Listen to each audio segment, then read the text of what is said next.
Shalom, selamat pagi, Bapak, Ibu, saudara-saudari yang dikasihi Tuhan Yesus, dimanapun Anda berada. Pada pagi hari ini kita akan mendengar firman Tuhan, dan mari sebelumnya kita bersatu di dalam doa kepada Tuhan. Mari kita berdoa. Bapa yang bertata dalam kerajaan surga, terima kasih ya Tuhan untuk kasih setiamu yang tidak putus-putusnya dalam kehidupan kami. Terbukti dari hari ke hari Kau memberikan hari yang baru dengan tujuan yang baik buat kami. Tuhan, ajari kami untuk mengisi hari kami di pagi hari ini, siang hingga nanti malam ini seturut dengan kehendak Tuhan. Ajari mulut kami ini Tuhan untuk mengucapkan banyak berkat, bukan caci maki. Banyak pujian, bukan amarah. Agar kami boleh Tuhan, melalui mulut kami juga boleh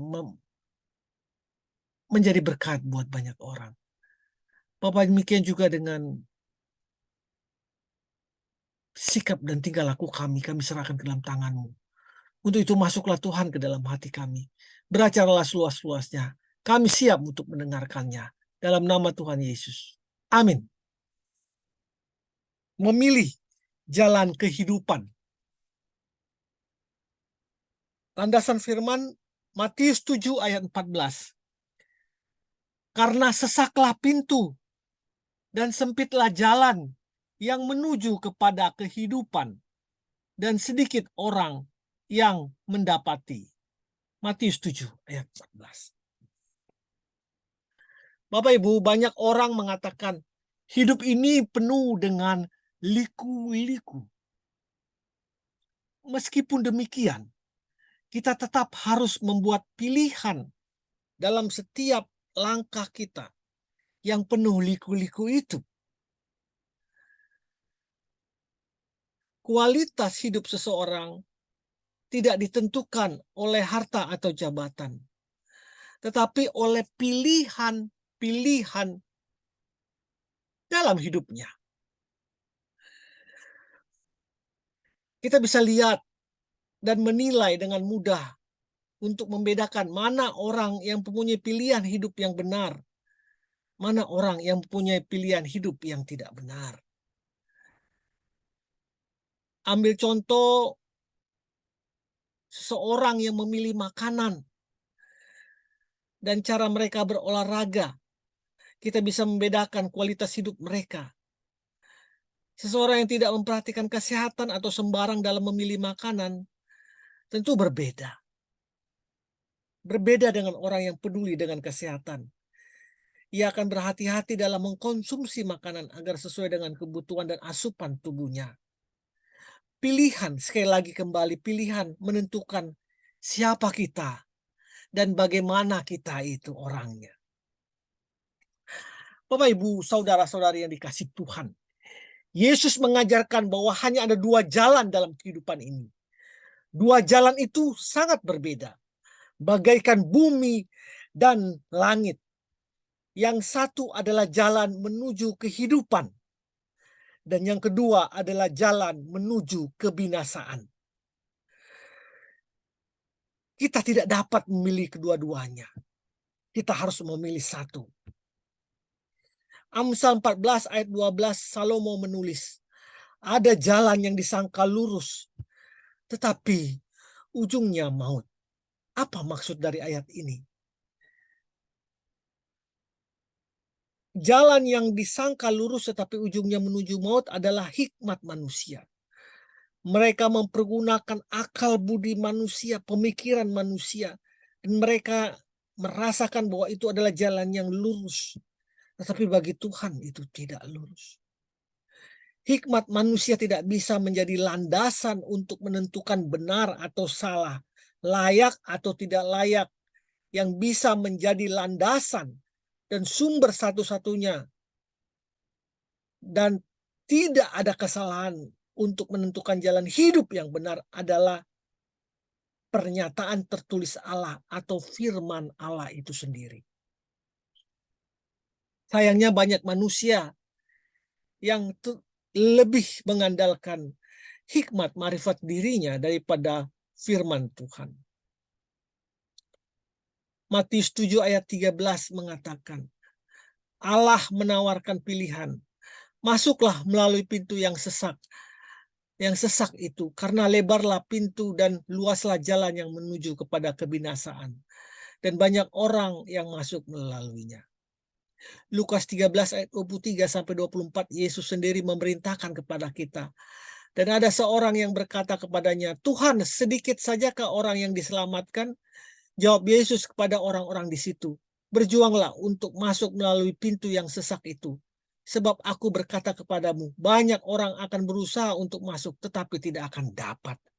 Jadi memang Tuhan sudah memberitahukan dengan sangat jelas, jauh-jauh hari, jauh-jauh, bahwa akan susah untuk masuk ke dalam kerajaan Tuhan. Sempit dan sesak, penuh perjuangan. Sama seperti kita menjalani kehidupan ini. Kalau kita berjalan di jalan Tuhan, berbuat jujur, berkata benar, ya, berkelakuan yang benar, menjauhkan segala kejahatan, itu tidak mudah. Banyak sekali godaannya, banyak sekali rintangannya. Untuk berkata jujur pun, kita akan banyak tantangan. Karena mayoritas di dunia ini tidak jujur. Kita untuk berbuat baik dan menolong orang susah. Karena mayoritas banyakkan orang yang tidak mau menolong orang lain. Jadi benar apa yang kata Tuhan. Memang tidak mudah untuk masuk dalam kerajaan surga. Untuk masuk kepada neraka sangat mudah sekali dan enak sekali. Ada jalan menuju kehidupan, tetapi tidak semua orang mau menempuhnya. Matius 7 ayat 14 yang kita bacakan tadi, karena sesaklah pintu dan sempitlah jalan yang menuju kehidupan, dan sedikit orang yang mendapati. Kristus mengajarkan agar kita tidak mengharapkan mayoritas orang mengikut Dia, mengikut Tuhan di jalan yang menuju kehidupan. Sejak awal Kristus mengatakan bahwa hanya sedikit orang yang akan masuk melalui pintu pertobatan sejati. Yang lainnya adalah mengikuti dunia, mengikuti kekayaan dunia, yang merasakan bahwa dengan kehidupan dia sekarang ini, dengan kehidupan ekonomi yang baik, dia akan bisa melakukan segala-galanya.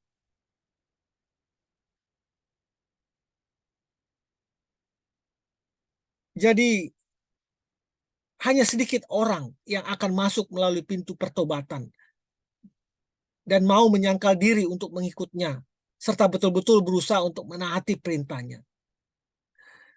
Dalam khotbah di Bukit Selain, Yesus menjelaskan tentang berkat besar yang tersedia bagi orang yang menjadi murid dalam kerajaan Allah. Yesus juga menegaskan bahwa murid-muridnya tidak akan luput dari penganiayaan. Jadi mengikut Yesus itu bukan enak ya.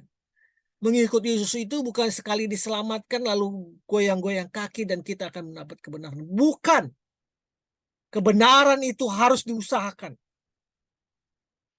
Penuh penyangkalan diri, penganiayaan, mengasihi musuh. Bukankah hal itu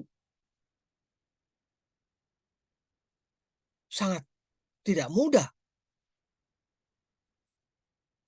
Menyangkal diri terhadap hawa nafsu yang timbul dari keinginan diri sendiri. Kedengkian, iri hati. Itu perlu perjuangan dalam hidup ini. Kalau melampiaskan nafsumu dengan iri hati, keinginan dagingmu, keinginan jiwamu, itu banyak orang melakukannya. Tapi orang yang mampu menahan nafsu itu, mampu menahan godaan-godaan dunia ini, itu yang benar-benar Tuhan pilih. Mengapa dikatakan jalan itu sempit? Karena jalan itu menggambarkan betapa sukarnya seorang masuk kerajaan surga.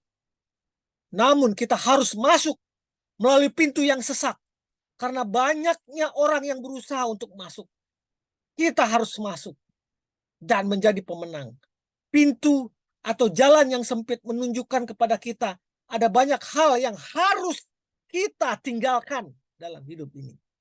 Dosa, kesenangan duniawi, kepentingan diri sendiri harus kita tinggalkan.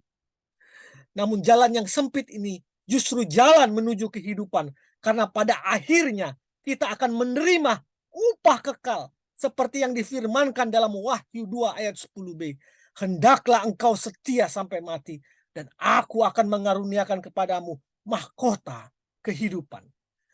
Bapak Ibu, pilihlah jalan yang menuju kehidupan kekal melalui pintu pertobatan yang sejati.